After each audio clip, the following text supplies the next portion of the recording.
Okay. Welcome to number 143. I'm going to go ahead and talk about this number in just a moment, but I'm interested in a very special guest today, Demetria Buie. Her life is a testament to resilience and determination. Despite facing homelessness, dropping out of junior high, and a young divorce, she didn't let adversity define her. Overcoming a personal trauma at 16, Demetria obtained her GED, setting herself on a path of personal growth and achievement. Her battle with potential lupus led her to become an advocate for awareness, sharing her story to inspire others. Facing the loss of her mother to cancer and her child's father to murder, she's navigated life's toughest challenges with strength.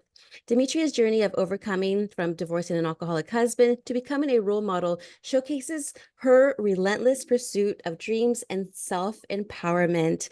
Wow, what a journey, Demetria. It's so wonderful to have you on my show today. I'm excited to talk with you. Hi. So happy to be here. You're so amazing. Oh, Yes. you too, you too. And I wanted just to share the significance of why 143 is so important to me. I never really thought about angel numbers before until like maybe within the last couple of years until I started seeing a pattern like 555, 222, 111, and I'm like, what are these numbers? 333. And then I had to look it up, but then all of a sudden I saw the number like 143 everywhere. And I would like even screenshot it on top on my like cell phone. And I was just like, you know what does this number mean? So I actually looked it up and 143 means new adventures.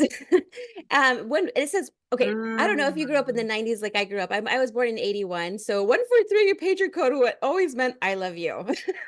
I don't know if you remember Oh. those times, but maybe too young for that. But in my back in the day, pager code 143, that always meant I love you. So that was always in my head. But new adventures, as when 143 appears, it's a sign to prepare for new adventures, opportunities, and growth. Say yes to change and take chances while appreciating stability. Trust the guidance of your heart and intuition. Step into the flow of abundance and manifest your dreams. I'm like, okay, there's a reason why 143 is here. I love angel numbers. I love them. When you pay Yeah. close attention. Yes. Yes. Which one do you Yes, I see? love it. Which one do you see? So basically for me, it's been the 111. So it's been Yes. 1111. Yes. And yeah, That is awesome. I know yeah. 111 means intuition, trust your gut, and listen to your heart. 1111, my aunt used to see all the That's time. it. She may be seeing it all the time too, but that's something I forget that meaning too, but it means something Yeah. special too. Oh, that's exciting.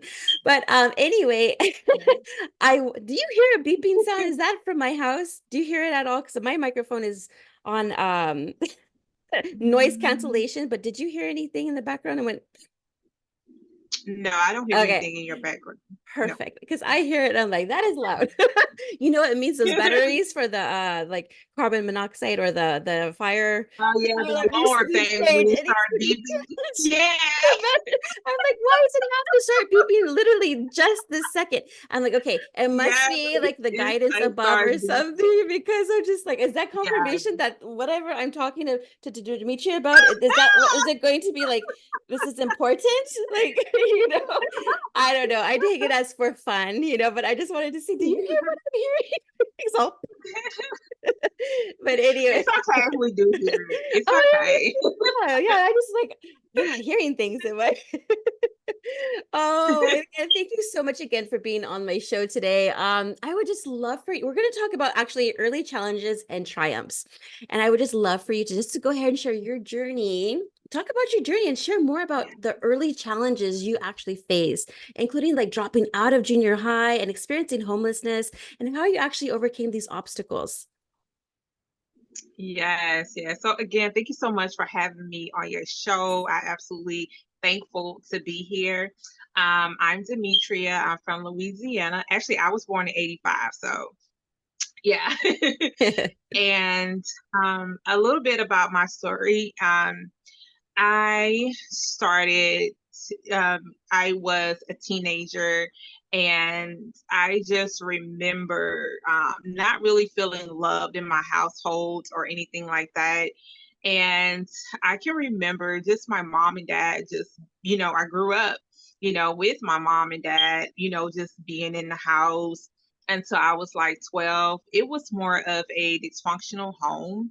And it was just something. I have five, it's five of us together.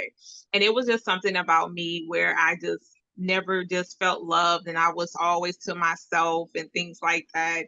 And at the age of 16, when things just really took a turn in my life, I was sitting on a couch in the living room, and my aunt's husband comes through the door. And he's like, "Oh, where's your mom?" And he's family. So I'm like, okay. He goes into the room, but he comes back out. And something that changed my life forever is he was saying bye. And then I seen him look down the hall, but my mom must have fell back asleep because she had to give him something. And then he put his hands over my mouth, and he was trying to go into my shirt, my breast, and he was going to rape me, but I ended up getting away from him. And I started screaming, "Mama, mama," and she came in there, and he ran out and things like that. And at that moment, I just felt like he took something away from me, even though he didn't actually rape me. There was something as a 16-year-old girl that was taken away from me. And I ended up dropping out of school in junior high. And I had a mother, as I look back, um, she didn't force me to go to school. And I was dealing with a lot of trauma. I was dealing with a lot of things in my life. And so I ended up just going to GED school. And a lot of people may not understand, like, okay, how can your mom just let you drop out of school like that? But it was an understanding that she had with me. I'm the youngest. and and I felt like I was mad at my mom because I felt like it should have been a little more protection there, because the police or nothing was called, and I dealt with that when I was young, and I left and just ended up moving to Richmond, Virginia. Yes, I was going to tell you that I know what it's like to be taken advantage of. And for me, I I couldn't talk to my mom, I kept everything inside until I actually turned 23 years old.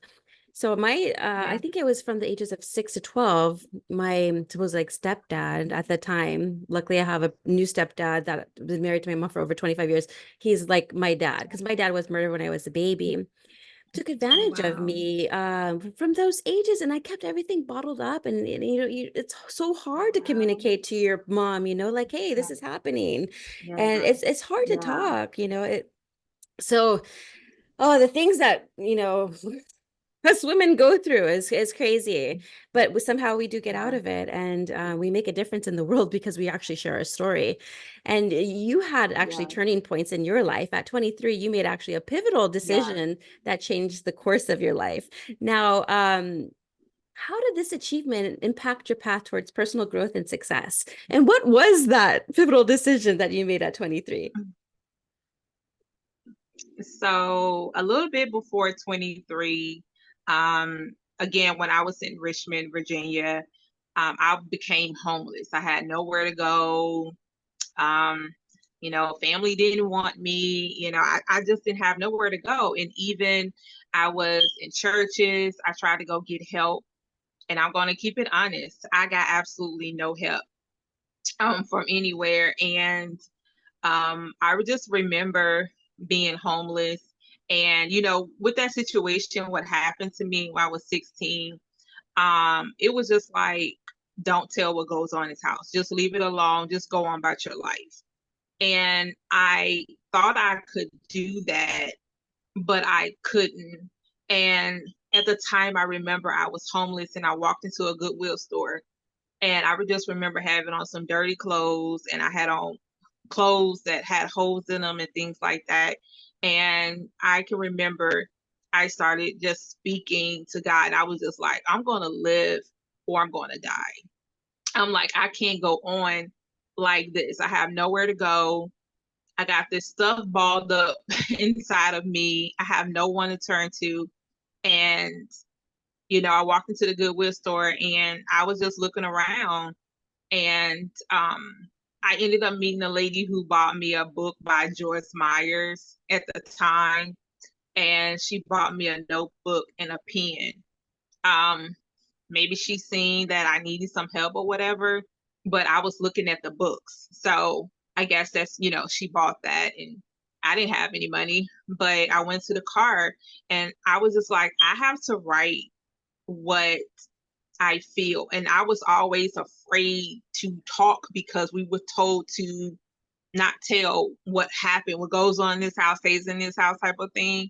And I used to always love to write since I was 9, whether I could spell the words or not. I just wanted to write. I love to write. And I just started writing like how I felt, what happened to me. And some years later at 23, again, that's the pivot point. I ended up writing a book called Refuse to Lose. And I got that title from my homeless season because I was like, I refuse to lose. And at the time when I went back to that bridge where all the homeless people was, and I was like, I have a choice to make. Am I going to stay here or am I going to get up? And I didn't know where to start, but I applied again for Walmart. Walmart hired me like 2 days later. She was like, "Oh, I've been trying to get in touch with you." I didn't have a phone, but I ended up calling her back, and she was like, "I'm trying." And so I said, "When can I start?" She was like, "You can come in today for orientation." So I got up from that moment and just started working at Walmart, and I was writing my book there, and I ended up getting the book published. A lot of people was mad at me for publishing the book. I was afraid to publish that book, and it turned out how I felt, and I was like, this is my life. This is my story, and I'm going to tell it because I've been silent for so long. I've been depressed for so long, suicidal thoughts, homeless, all this stuff, trying to please everybody, trying to do what other people wanted me to do. And finally, I was like, here is a moment where I'm going to forgive myself. And, I'm going to absolutely love my mom because she did absolutely everything that she knew to do. And in my new memoir, Naked, that comes out next month, I undress my life. It's me getting undressed about my life and unashamed, nobody to blame. I was like, I'm the only one that, has to take responsibility for my life. I can't blame mama, daddy, sisters, can't blame absolutely nobody. I have to make the choices in my life and change, my situations and the things that I've been through in my life. That is amazing. Like I thinking back about, okay, so I met my husband in 2019. We were actually going to Uh-huh. a church, that we'll talk about that one later too, because I agree with you. I agree with you. But I had to go to that church, otherwise I wouldn't have found my husband. But yeah, we had some issues with that. So that's another podcast in itself. Um, but we actually did street ministry where we went out and served the homeless, and then yes, under the bridge, and so different places that we would go out in teams and just talk with them, Uh-huh. just converse with them because they're like my brothers and sisters regardless. I love them no matter what because I feel like they're the most real people out there. you know, you don't have to worry about the government either. They probably have the most freedom that everyone wants. Trust me. And that's another podcast in Yes. itself too. But what I was going to say is that I made so many friends actually, and we enjoyed it. And but then we had the question like, some of them wanted to stay where they're at, and some of them refused to lose, just like yourself. They wanted to get out of it and do something with their life, and they have. And it's beautiful seeing them like Right. transform, and it's just amazing. And I mean, I still have their numbers in my cell phone, and they always will like Oh, message me still like, hey, I'm doing this now, I'm doing oh, that now, and it's so exciting, and it that's warms great. my heart. So I love stories like that you can just get it. And you wrote books now, and I know for people, I've talked to many authors, they come on my podcast and they always say the same thing. Like at first I was afraid to tell my story because I was afraid of what my family, my friends, whomever is going to be Mm-hmm. reading it, or what they're going to say, what their opinion is. Yeah. I said, who cares? This is about you. Nobody has Yes. your feelings besides yourself. No one needs to care Yes. about anything Yes. that's in there. This is you, your book, Yes. your memoir, your story, and there's nothing better than for you to actually be raw and just share your story, because that's what makes the most Yes. impact in this world, is just by storytelling. Now you've actually Yes. been on over 60 podcast interviews, and you share your Oh. stories everywhere. So this is great. So yeah, keep going. Now, what messages do you hope listeners can actually take away from your experiences? Oh, wow. Um, the takeaway from my experiences is that in the new book, I talk about following my own path, this new spiritual journey that I have taken. And it's no longer being a people pleaser and listening to my intuition and knowing that energy is real. And in this book, of just following your own path. And a lot of people like, how do I follow my own path? And it's knowing your purpose. Like, what am I here on earth to do? What am I doing? What do I want to be remembered by? And so it's something to ask yourself every single day. What are you doing? Even for what are you eating? What are you doing? What are you thinking? Because your thoughts create your reality. And are you thinking negative? Because if you are, you're inviting more negative things into your life. So you might as well think positive. And I know we grew up, some of us, thinking negative, and we think that everything in life is going to be bad. But just like there are curses and generational curses, but there are also generational blessings, and that you can speak those miracles and the magic or whatever it is that you feel over your life. And just know that you are enough and that your story matters, because I've always felt like my story didn't matter. I didn't have a voice because people spoke negative things to me. And so I ran with those negative thoughts. I ran with those negative words that people would tell me, oh, you're not good enough. You're this. You're not pretty enough. You're too this. You're too that to have this, success, or to do this, or people didn't want to be around me. And I'm like, wow, even if I'm paying for your food, like people just didn't. And I was just like, what is going on? And you have to just put yourself around people who actually care about you and not tolerate you. And there's a big difference in liking and loving you and just tolerating you. And that could be in your family. A lot of it could be in your family, that they tolerate you, maybe because you're the sister or you're the aunt, or is just something.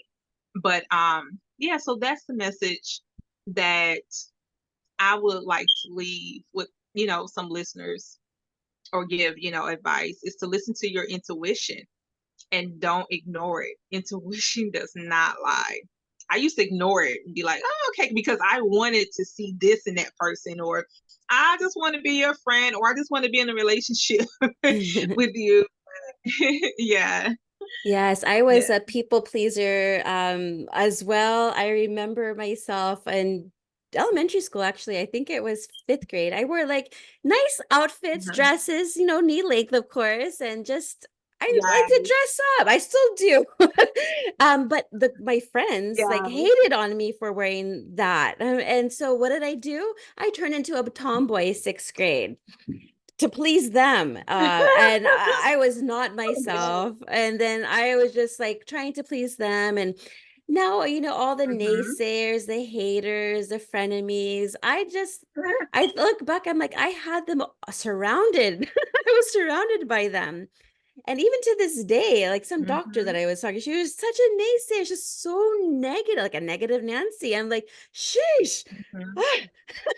It's like Yeah. because the energy is very Yeah. powerful. And so I protect my energy and I Yeah. only like to be around people that I feel like Yeah. aligned to. Otherwise, I'm not going to waste my time to be around them because for what?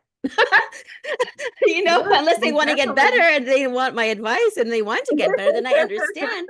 But otherwise, I don't need to be Yeah. around those people. But going back also to what you were saying about, you know, forgiveness and talking about how it's not our parents' fault because they are only doing what they Mhm. know best in the conditions that they were given. And so that same thing with me, like Yeah. I don't blame my mom. I'm like, Mom, I love you. Like I love you more actually. As I'm getting older, I love her more and more. And I just appreciate everything she's done for her children. 'Cause I look back, I'm like, wow, she raised 4 children. Yeah. I'm the youngest as well. And she just did the best that she could. And so the Yeah. forgiveness is big. And actually, in your upcoming book, Naked, you explore the themes of long life forgiveness, particularly in the wake of your mother's passing. Can you actually Yeah. discuss the journey of forgiveness and its role in healing and transformation? Yes. So as I go back to when I was 16 years old, and when I left Richmond at 18, my father had died. And I'm like, and then the SoCal guy that I was dating, you know, he left and went to somebody. So it was like, okay, I'm leaving. And went to Richmond, Virginia. I have sisters there. And I was just so angry with my mom. And in 2010, I ended up getting into a really bad car accident. And I couldn't really work at the moment. And I had to go back home to my mom. I called her and I was like, I can't pay the rent. I can't do it. And, she had a card game going. My mama loved to play cards and she loved music and the food. And she was like, okay, baby, come on home. Do you need the money? And she sent the money for me to come home. And I was 24 and I went home to my mom. I was like, I don't want to be here. I ain't been here in years and blah, blah, blah. And so I was there and living with her. We really didn't know what to say. I mean, it had been so long. And even when I was a teenager, it was kind of like we we still just had like our own relationship.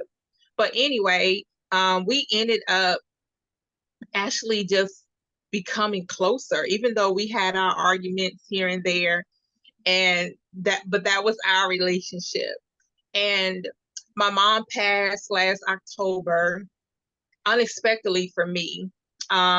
She had cancer, and as I look back over the years with my mom, I'm like, there's not one day that when I was with my mom from when I was younger, anything, a day that I starved. There wasn't a day that I couldn't call my mom and tell her about what I was going through. When I got married and me and my husband, we had arguments, fights, it'd be 1 a.m. And guess what? My mom coming out the house naked, whatever, to see what's going on with her daughter. She's calling, like, you gotta go. Like, she's there, you know, and she started that protecting mode. And she always had my son. She kept him, fed him every single day. And as I look back over the life, I'm like, my mom did an amazing job. And I was just happy that I was able to come back and spend the time with my mom that I could. She died 13 years later. So I came back, I was 25. And so she died last October. And I just felt like the universe, like it was meant for me to go back home because I had in my mind, like, okay, I'm going to Harvard. I'm talking to a rich man. I don't need, I was like, I'm just going to be good. I'm going to do this. I'm going to do that. And then, like 2 days later, I had the car accident. And so I just believe that it was for me to go back home and spend time with my mom, for us to rekindle, for us to forgive. And when my mom passed, I can actually just say that we both forgave each other. We had an amazing relationship. We went to the store together. I live right across the street from her. I walked over there every day. We would call the taxi, when I didn't have a car. We would ride together to the store to get stretch off tickets, whatever, candy. Like I spent every day with my mom. And I called her and was like, "Oh, mom, he's acting a fool." Blah, blah, blah. Yeah, you need to, and she was just there. And I could talk to my mom about anything, sex, this, and people's like, "Oh my God, you can talk to your mom about," I'm like, "Yeah, I can talk to my mom about anything." And that was the beauty of that relationship. And she passed away. And I'm just so thankful. I really am. I was hurt. It was crazy. It was a lot and still is, and yeah. Yeah. So again, my condolences. My condolences. I can't imagine losing my mom. Like I said, I lost my father when I was a baby, and so I don't know I what. don't. Oh, that's okay. Hi, we're back. That's okay. Yeah, I was just sharing that uh, my condolences because I couldn't imagine, you know, losing my mom because she's all I have because my father passed away when I was 7 months old with murder. And Mhm. then my mom was the only one I had. She was mother and father to me. And Yes. she was like what do you call it? Ride and die. What is it called? Yeah, you're right. That your best Yes, friend. exactly. She's Yes. like that. Like I would call her like when I would have was in a relationship and something Hmm. bad happened, I would call her, be like in the middle of the night, and she'd be there Yes. picking up the phone, helping me while I'm Yes. sobbing and crying, everything. That's And it. yes, and sometimes when I was like young, I was like, get a phone call, oh, I'll talk to you later. But now I'm like, what if this is the last time? Like, what if this is the last time? No, I'm gonna pick up and answer, because I want to hear her voice, because luckily she lives only about maybe 30 minutes, so she's not too far from me. So I Hmm. we do see each other quite often, but it is Yeah. important to forgive. And because her Mhm. mom and her had no relationship. She wound up leaving the house when she was about after high school, like 17, and Oh, then wow. made it on her own, never really talking to her mom. They had no relationship.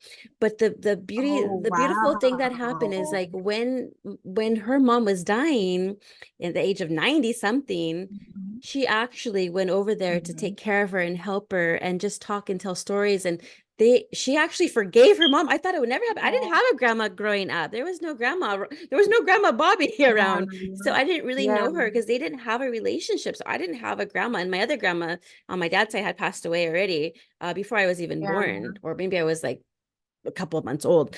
Um, but it's so important to actually just forgive because Oh, life yeah. is too short, like life is too short. Yeah. So I'm so happy that you were able to connect with your mom in those Yeah. vulnerable moments, especially those vulnerable moments. But yeah, Yeah. thank you so much for sharing that. Now, I was going to ask you, Yeah. despite everything you've gone through, you continue to inspire individuals to embrace their true selves and pursue their dreams. What advice do you have for those facing their own obstacles and looking to make a change in their lives? Yes. Mm. So, um, I would go back to a story. I hosted a conference last year in Hollywood, and that was on my bucket list for like 2 years.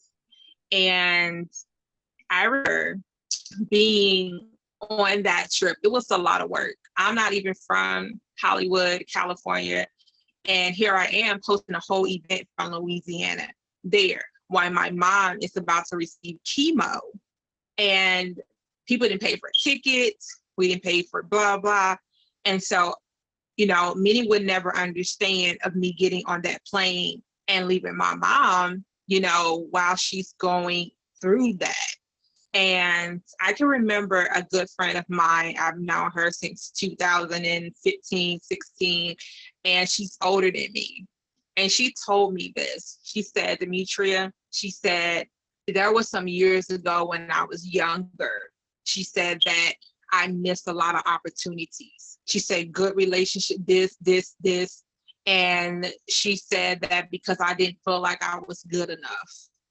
And she said, I want you to take this moment and to know that you are good enough right now. And so that did something to me. And I tell other people, even in the book, like, you are good enough right now.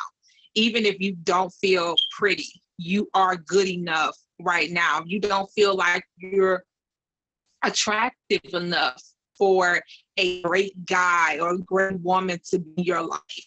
Like, yes, you are. You're good enough right now.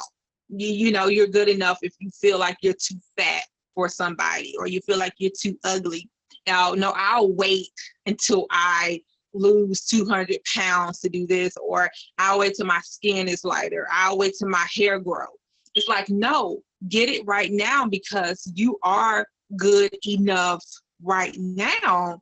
And that spoke to my spirit, like, okay, you receive what you deserving of. And I have to tell myself that every single day. You know how we push things off, like, okay, no, I'm not good enough to write a book right now. I'll just wait until I become a better writer. No, I'm not good enough right now to become friends with such and such. I'll just wait till I'm better.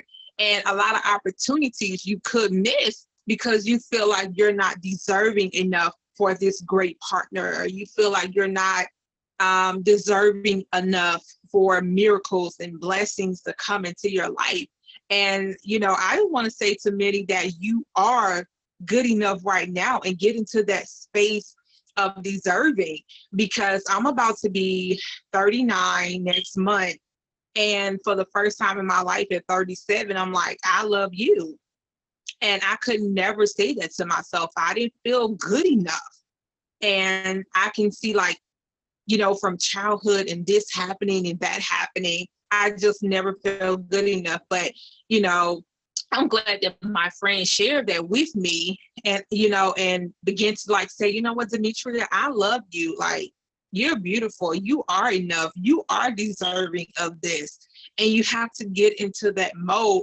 And a lot of time it comes with loneliness. It comes with being off to yourself, listening to your intuition, not being on the phone or surrounded by a lot of negative people. It comes with disconnecting from certain things and certain habits. And one last thing I talk about in the book is the old you have to die in order for the new you to be reborn. So your old ways of thinking, your old ways of doing things. And a lot of times you can feel that, I never had this, or I never had that. So how would I ever have it? And you can have it. You can have anything you want. And so I just want to say that, to all of you out there, that you are good enough right now. Yeah. Yes, that was beautifully said. And it's so correct. You are so right. 100%. You are good enough right now. You are Yeah. beautiful. You are so Yeah. worthy. It's like, take a Yeah. look in the mirror. Like, you're Yeah. created by the most divine. You're not a Yeah. mistake, and the world needs Yeah. you. Oh, I cannot wait till we Mhm. all come together as a collective consciousness, and we're on the same path.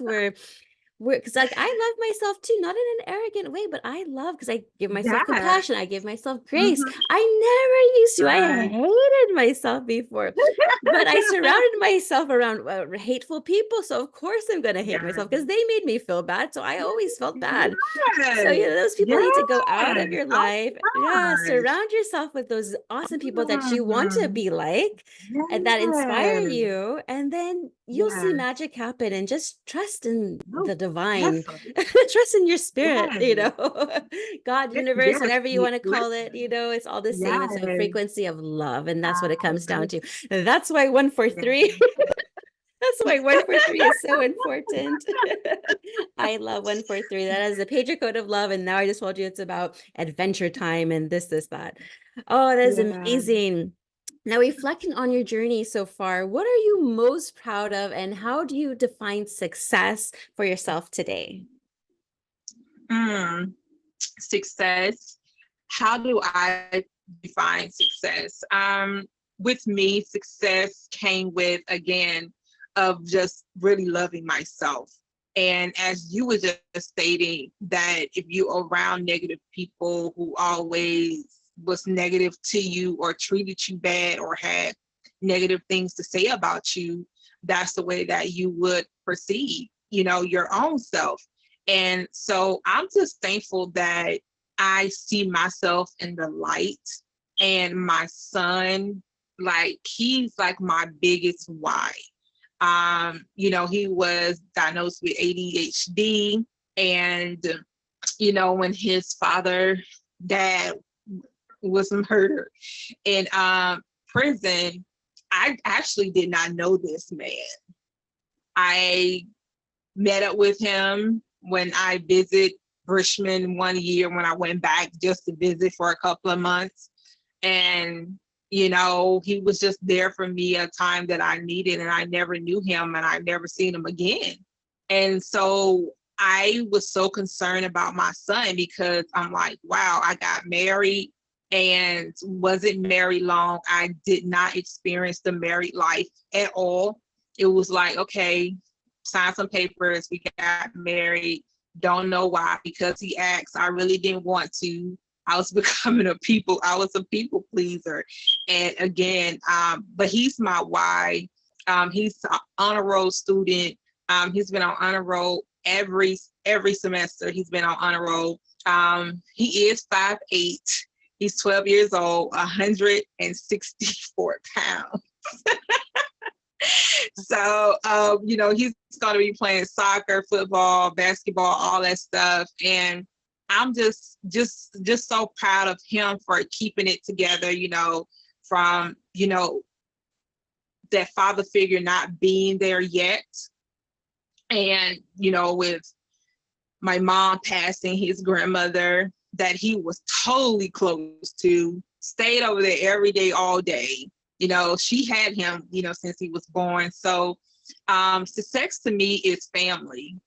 It is definitely family. It's the peace. It's the forgiveness. It's all of that. And, and a lot of people may say money, and I just believe money comes along with the success. It comes with it. It'll just flow to you.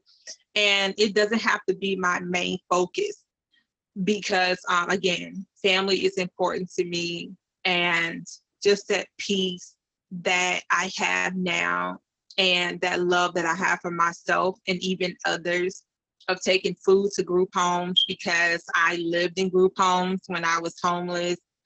Just seeing what they went through when I was in there and what I went through and what we didn't have and what we needed and how we was treated and all of that. And so success to me is also giving back.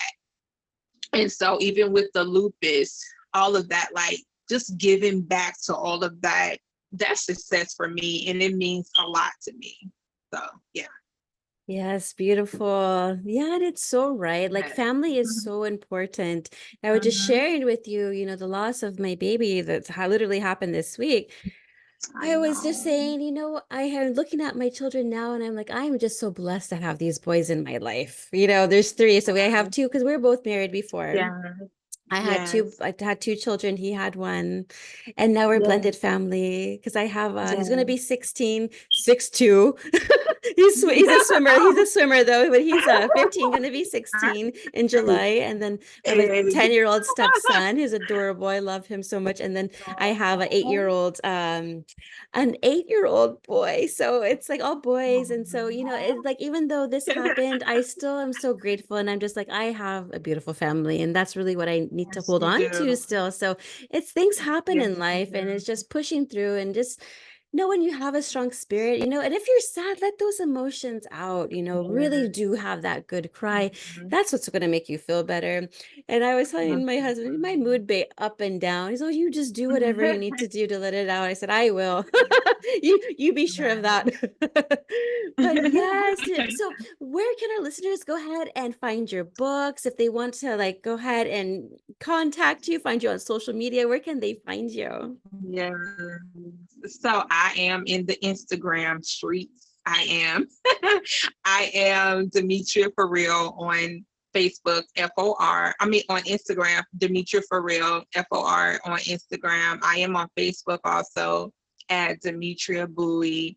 And my book is on Amazon. You can actually pre-order and you can go ahead and read the first chapter on Amazon. And yeah, that's me. That is awesome. Now, anything happening in the future at all? Any plans or anything exciting? Yes. So I am going to host my book release launch party in California, actually in Beverly Hills. So I'm just excited about that. And I usually host a conference every year. But my mom passed, I ended up canceling. I'm like, it took a major toll on me.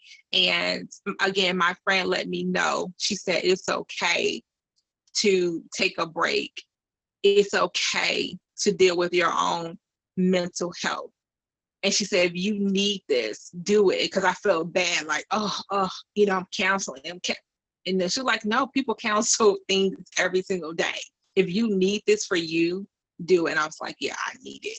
So, but yeah, I am excited about the book release party. It's going to be absolutely amazing.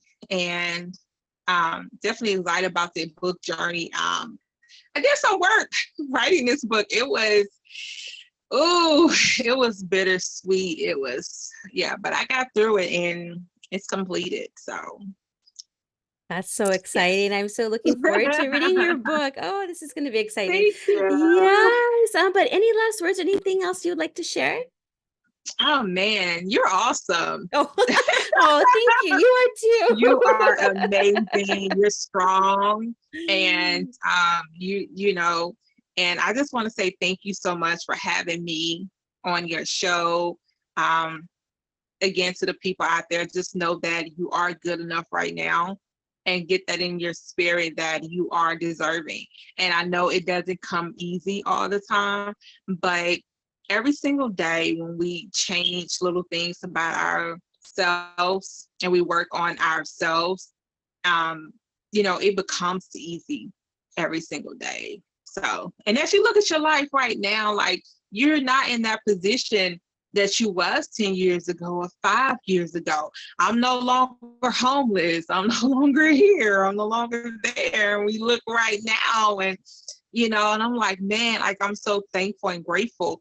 And, my last words is just become grateful and have a gratitude, a thankful heart, even through the bad times. And I have to go back and say, thank you for me being homeless. Thank you for this. Thank you for that. Because if I hadn't went through that, I don't feel that I would have the love in my heart that I do. I would probably have love, but being that I went through what I went through, it's like my compassion and my love is so different and of the woman who I am today. So I just say thank you to all the bad things.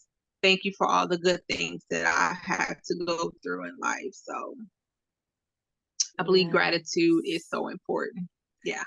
have that gratitude attitude. And yes, being Yeah. grateful is the biggest thing because you turned your pain into purpose. You know, you had to go through what you went through to be the woman who you are today and Yeah. to inspire others that need to hear your story and your message. So thank you Most for definitely. being you and sharing the love and your Thank light to the world. you. So it's been an honor, Demetria. Thank you so much for being on my Yeah. show today. Thank you so much for having me. My pleasure.